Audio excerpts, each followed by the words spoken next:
అందరికీ నమస్కారం. రేపు ఫిబ్రవరి 1వ తేదీ మాఘ పౌర్ణమి, అలాగే ఆదివారం 2 కలిసి వస్తున్నాయి. కాబట్టి ఈరోజు చాలా శక్తివంతమైనది. దేవతలే నదీ స్నానానికి వచ్చే రోజే మాఘ పౌర్ణమి.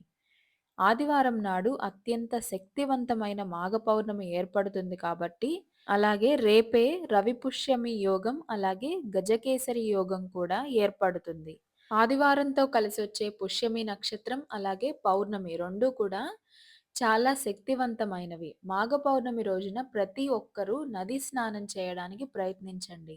ఒకవేళ నది స్నానం చేయడానికి వీలు కాకపోతే, గంగే యమునే చైవ అనే శ్లోకాన్ని చదువుకొని ఇంట్లోనే నదీ స్నానం చేస్తున్నట్టు భావించండి.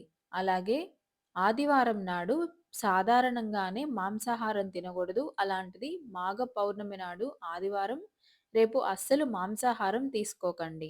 వీడియో నచ్చితే లైక్ చేయండి, షేర్ చేయండి. అలాగే గోవిందాయ నమః అని కామెంట్ సెక్షన్‌లో కామెంట్ చేయండి.